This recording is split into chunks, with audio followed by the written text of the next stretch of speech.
Kalau kamu benar mencintai Mika, saya izinkan dan restui hubungan kalian.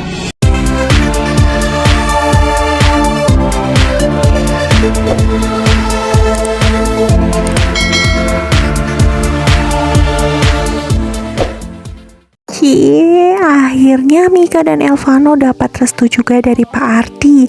Di sini mereka senang banget, begitu pula dengan Elvano yang sangat bersyukur pada akhirnya Pak Ardi ini mau membuka hatinya. Walaupun Elvano ini masih penasaran sih, apa sih yang bikin Pak Ardi tiba-tiba berubah pikiran dan berasa lagi ke bagian durian runtuh. Tapi di satu sisi sebenarnya Pak Ardi ini masih khawatir sih kalau sampai El tahu yang sebenarnya kalau Mika adalah penghambat Elvano bisa menyelamatkan Alvaro.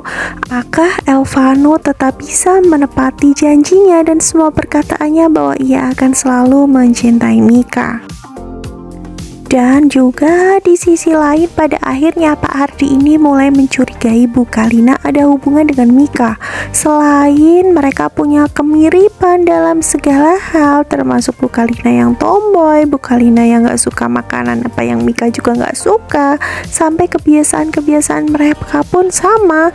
Dan Pak Ardi mendengar percakapan Bu Kalina ini di telepon yang mengatakan kalau ia kehilangan anaknya sejak bayi. Dan nama rumah sakit di mana Bu Kalina kehilangan anaknya ini sama dengan nama rumah sakit yang tertera di selimutnya Mika.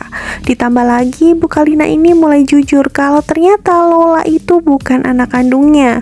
Tapi kenapa mereka berdua nggak ada rasa curiga satu sama lain ya? Padahal mereka berdua sudah merasakan ada ikatan batin yang sangat kuat dan saling berdebar-debar ketika keduanya sedang berdekatan. Kalau Mika sama Pak Ardi sih kalau ngomongin Bu Kalina itu nggak akan pernah berhenti karena ia merasakan kalau Bu Kalina itu orang yang baik.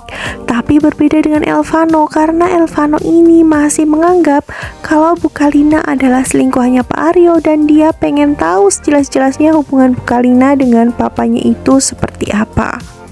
Bahkan gawatnya Pak Aryo ini sudah mengetahui ada Aruna di rumah mereka dan ini bikin Pak Aryo ini stres setengah mati dan Elvano pun mulai mencium ada gerak-gerik mencurigakan oleh papanya tersebut di dalam rumah.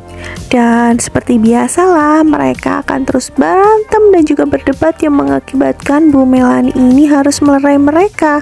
Sebenarnya Elvano ini ingin banget buat mengungkap siapa sebenarnya ayahnya dan hubungannya dengan perempuan lain, tapi ia takut nanti Bu Melani stres lagi seperti dulu gara-gara ia tidak sanggup untuk menerima kenyataan yang sebenarnya.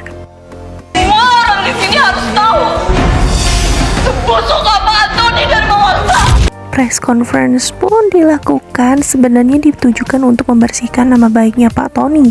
Tapi justru di sini Shana membongkar semua keburukan yang telah Pak Tony lakukan kepadanya dan membuat Pak Tony berada di ambang kehancuran. Tentu saja Kelvin senang banget karena rencananya berjalan dengan mulus. Apalagi ia sudah mengajukan syarat kalau Bu Hera ingin Kelvin membantunya di perusahaan.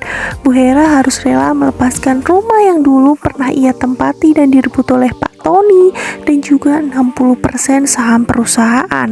Sebenarnya Bu Hera ini ragu banget, tapi ia sebenarnya tidak punya pilihan lain. Kalau ia tidak mengikuti apa yang dimaui oleh Kelvin May, berarti ia tidak punya orang lain untuk membantunya mengurus perusahaan. Wah, ini sih bener-bener seru banget dan makin gak ketebak sih alur ceritanya. Buat kalian yang selalu setia menonton RRQ pasti bakal dibikin penasaran terus dengan episode-episode selanjutnya. Jadi jangan kemana-mana ya, kita bakal kembali lagi dengan episode yang lebih fresh lagi. Kembali lagi besok ya, bye bye.